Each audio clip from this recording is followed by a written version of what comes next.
So guys, जो लोग Avengers को मिस कर रहे थे उनके लिए मार्वल ने एक बिल्कुल नई टीम तैयार कर रखी है जो अवेंजर्स से कई गुना ज़्यादा पावरफुल और डाइवर्स है।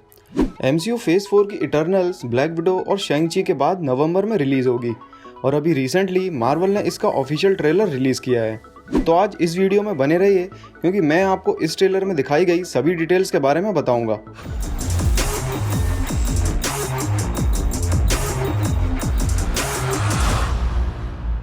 द इटर्नल्स एक ग्रुप है कॉस्मिक सुपर पावर बीइंग्स का जो हजारों सालों से अर्थ पर रह रहे थे, यानी कि ये एमसीयू में अब तक दिखाए गए सभी सुपर हीरोज में सबसे पुराने हैं। ट्रेलर में हमें बताया गया कि द इटर्नल्स हजारों साल पहले स्पेस से अर्थ पे आए थे और उन्होंने ही उस टाइम के इंसानों को टेक्नोलॉजी दी और उन्हें गाइड किया।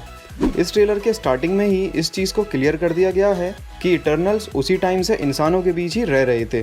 इसके अलावा बैकग्राउंड में हमें इनकी लीडर अजैक की आवाज़ सुनाई दे रही है जिसमें वो बता रही है कि हमने इन्हें देखा है, हमने इन्हें गाइड किया है और हमने इनको प्रोग्रेस करने में मदद की।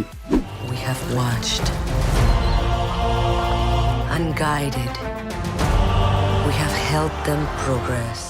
आगे वो बता रही है कि इतने सालों में हम सिर्फ देखते रहे हैं और हमने कभी इंटरफेयर नहीं किया, लेकिन अब नहीं। इन लाइन से ये बात क्लियर हो जाती है कि इतने सालों से इटर्नल्स अर्थ पर रह रहे थे लेकिन उन्होंने खुद से ही किसी भी वॉर या किसी भी लड़ाई में इंटरफेयर करने की कोशिश नहीं की। यानी कि जब अवेंजर्स इतने बड़े बड़े विलन से लड़ रहे थे उस वक्त ये लोग सब कुछ देख रहे थे।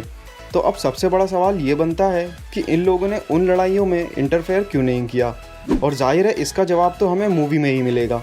लेकिन अब ये खुद को रिवील क्यों कर रहे हैं इसका अंदाज़ा हम ट्रेलर के इस सीन से लगा सकते हैं। इस सीन में दिख रहा है कि अर्थ पे कोई बहुत बड़ा खतरा आने वाला है जिसके लिए इटर्नल्स एक बार फिर से यूनाइट हुए हैं और ये खतरा हो सकता है सेलेस्टियल्स। कॉमिक में सेलेस्टियल्स और इटर्नल्स एक बार एक दूसरे से भिड़ चुके हैं, लेकिन एमसीयू में सेलेस्टियल्स नहीं है। एमसीयू का आखिरी सेलेस्टियल था स्टार लॉर्ड का फादर ईगो। तो अब ये सेलेस्टियल्स हैं या फिर इटर्नल्स के सबसे बड़े दुश्मन डेविएंट्स, इसका जवाब हमें आगे आने वाले ट्रेलर्स में मिल सकता है। अब इस मूवी की कास्ट के बारे में बात करें तो इसकी कास्ट भी बहुत ज़्यादा ज़बरदस्त है। इसमें इतने फेमस कैरेक्टर्स हैं कि ये मूवी वैसे ही हिट हो जाएगी। इस मूवी के लिए मार्वल ने American, Korean, English, Pakistani, Indian सब जगह से एक्टर ले लिए हैं।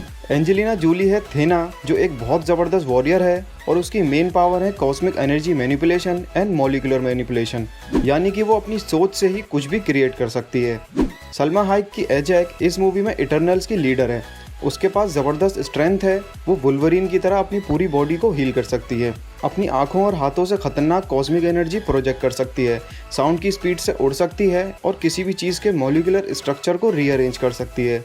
इसके अलावा इकारिस के पास सुपरमैन जैसी पावर्स हैं और फेस्टोस को आप इटर्नल्स का टोनी स्टार्क समझ लीजिए, यानी कि ये टेक्नोलॉजी और वेपन्स में माहिर है। इसके अलावा मकारी एक स्पीडस्टर है और गिलगमेश हल्क की तरह एक पावर हाउस है।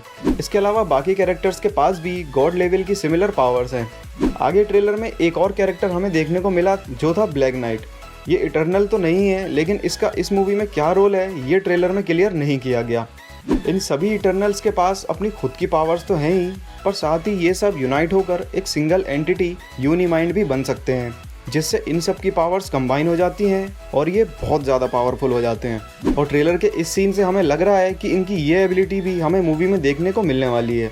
इस ट्रेलर के एंड में हमें एक छोटी सी क्लिप दिखाई जाती है जहां ये लोग आपस में बात कर रहे हैं कि कैप्टन रॉजर्स और आयरन मैन नहीं रहे तो अब अवेंजर्स को कौन लीड करेगा। इस सीन को दिखाकर मार्वल ने काफ़ी फैंस की इस कन्फ्यूजन को दूर कर दिया कि ये लोग भी मार्वल सिनेमैटिक यूनिवर्स का हिस्सा हैं, और इससे ये बात भी क्लियर हो जाती है कि जब एंड गेम में अवेंजर्स थैनोस से लड़ रहे थे तो उस वक्त भी ये लोग सब कुछ देख रहे थे। सो गाइस, मैंने बहुत ही शॉर्ट और इजी तरीके से इस ट्रेलर को समझा दिया।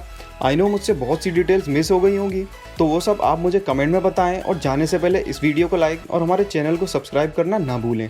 मिलते हैं अगली वीडियो में and thanks a lot for watching this video.